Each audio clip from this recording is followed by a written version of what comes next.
dalagaa rabbii tana jaalatu.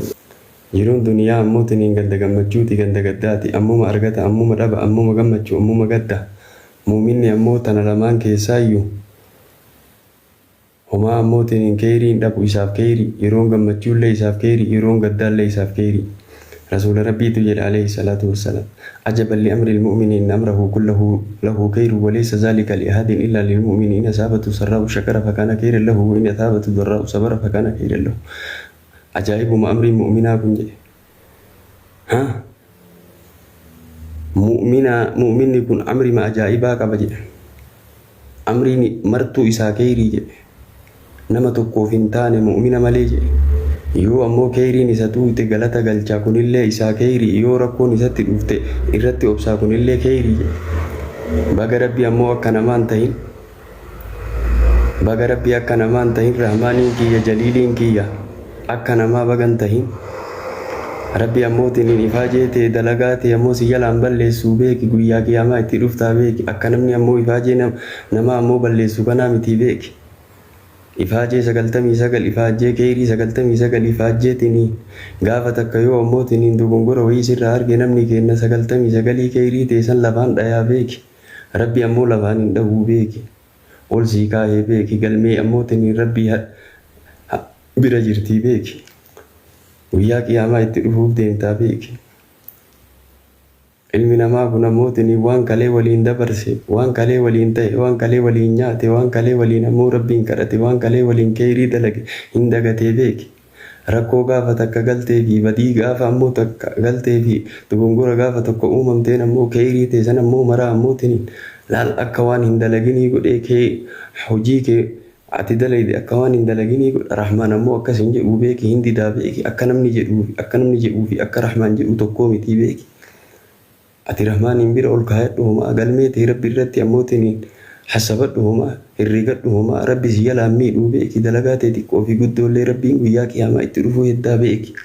Akka namni ifaajee ta'e ammoo ifaajee boombii godhu tanaa mitii beeki. Yeroo duraa hojjettu ati rabbiif hojjedhu waan khayrii dalaydu waan ammootiin hojii hojjettu rabbiif dalagi. Yoo namaaf hojjette ammootiin namni kama ammaa kana kinu nama wiixata ammoo islaama siin jedhee kiibtata ammootiin kiristaana siin jaanam. Wiixata Oromoo siin jedhee ammootiin kiibtata Amaara siin jaanam.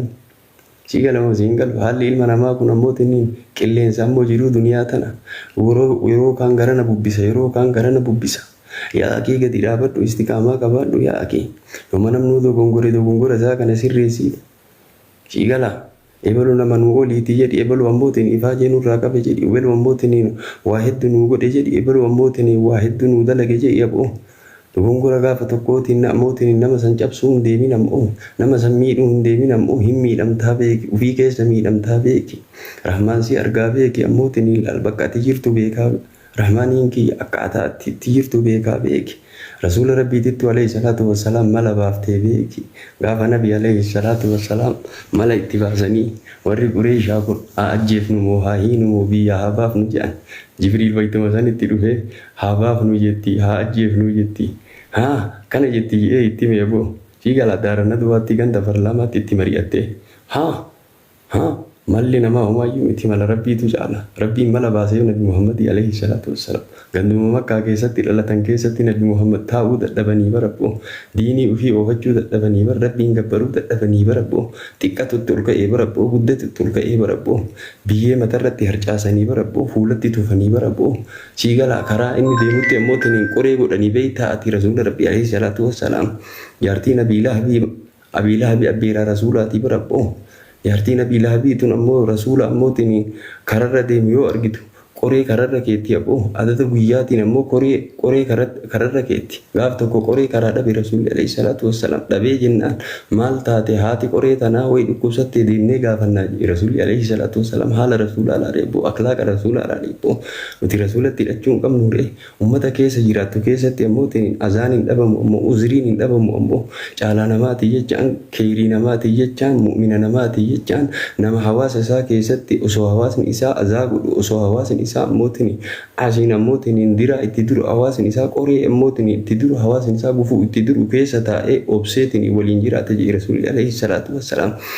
nama isaanirraa adda bahee miti caala namaati jechaan mu'mina namaati jechaan osoo namni hawaasni azaa godhu azaa isaanii san obsuu dadhabee nama biyyaa bahee miti nama ammoo biyyuma san keessa taa'ee azaa isaanii obsee keerii ittimee tola ammootiin ittimee isaan keessa taa'ee Rasuulli alayhi salaatu wassalaam gadaa duraanillee ima jirti gadaa kanallee ima jirti hin dhabamtu namni kheyriillee ima jira akkuma sana mootiin alka kheyrii kee dubbatullee hin dhabamu haa akka kheyrii kee dhoysuuf deemu ammootiin hedduutu jira gadaa kana gadaa namni kheyrii namaa dhoysu gadaa toltuu namaa dhoysu gadaa ammootiin ilaal sharrii guyyaa takka olii gadi facaasu ammootiin ilaal badii ati sirra argamte olii gadi facaasu dogongora sirra argamte olii gadi facaasu gadaa namni ammootiin dubbii namni dubbate ammoo gara biraatti hiikee olii gadi facaasu keessa jirra gadaa namni ammootiin ilaal taargaa hin taane walitti maxxansu taappellaa hin taane walitti maxxansu keessa jirra ammoo osoma waliin salaattu osoma waliin gadi jettu osoma rahmaanii waliin kadhattu osoo masgida tokko keessatti waliin salaattu mala sitti baasa namni ilmi namaa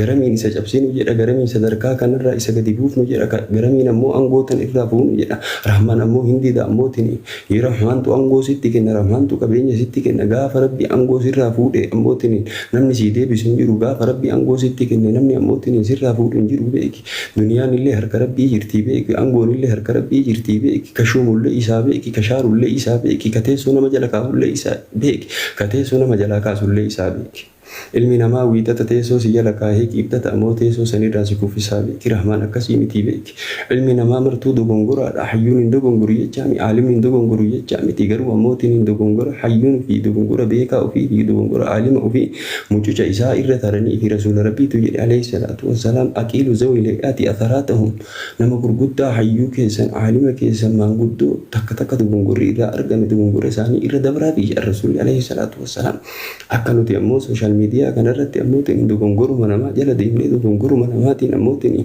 hawaasa jibbisiisuu deemnu kanaa miti akkuma ammootiin dambii keenya dagannee badii keenya dalaynee dagannee badii namaatiif fiinu kanaa miti ammoo sharrii namaa facaasuuf deemnu kanaa miti hagamati qulqulluuf laalimee ati ammoo badii hin hojjettu ati halkan keessa hin hojjettu guyyaa hin hojjettu ati haga badii namaatiif ammoo olii gadi kaattu haga sharrii namaatiif olii gadi fiidu haga ammoo gurra namaa jibbisiisu olii gadi fiidu haga angoo ammoo namarra laallatuuf deemtu haga ammoo qabeenya qaba jettee namarratti ammoo laallatuuf deemtu haga ammoo angoo tiyya irratti mul'isu malee ammootiin ilaal raahaan argadhu jettee deemtu ati raahaa maal argatta yaa akii ammootiin maal irraa argatta kanarraa yaa akii Sigala rabbi niitiin sifattanaa beeki ammoo niitii ijoolleen sifattanaa beeki duniyaa ammoo sitti kennee sirraa fuudhaa beeki rabbi si dhukkubsaa beeki niitii si harka dhukkubsaa beeki ilmaan kee si harka dhukkubsaa beeki makiinaa gadi baatuun kana ammootiin ilaal harka kee hin jiru beeki makiinaan kun yaa akii makiinaa kana san siin galabbatuun malaa beeki.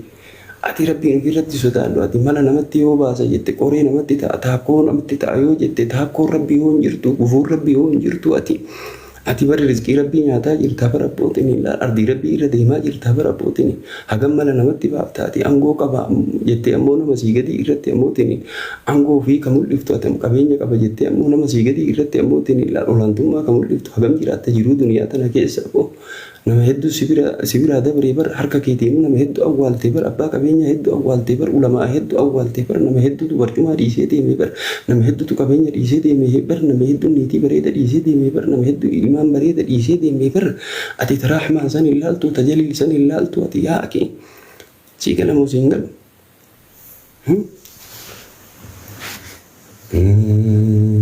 Alhamdulillahi rabbil alamin rabbiin fayyaa nu kennu nurraa haa tursiisu. Rabbiin ammootiin ol nu fuudhee kan nun deebisini. Nama teessoo wal jalatti deebisu rabbi nu haa godhu. Nama teessoo wal jalaa dhabuu miti nama barcumaa wal jalaa dhabuu miti barcumaa wal jalatti deebisu rabbi nu haa godhu. Nama ammootiin hayyuu ofii ammootii ifatu rabbi nu haa godhu. Beekaa ofiitii ifatu rabbi nu haa godhu. Nama beekaa ofii cabsuu miti hayyuu ofii cabsuu miti ulamaa ofii cabsuu miti nama beekaa ofii jala deemee beekaa ofii jala hiriiree beekaa waan beekaan jedhe fudhatu rabbi nu haa godhu. Abboo tartiibatti rabbi nu haa deebisu. Guddisu guddaa keenyallee bakka rabbi haa gahu maanguddoo teenya rabbi nu keessa haa tursiisu aalima keenya rabbi nu keessa haa tursiisu ka dogongora isaa ammootiin rabbiin irra haa dabruuf nu martuu dogongora qabna dogongora keenya rabbi irra nu haa dabru siniin jedha.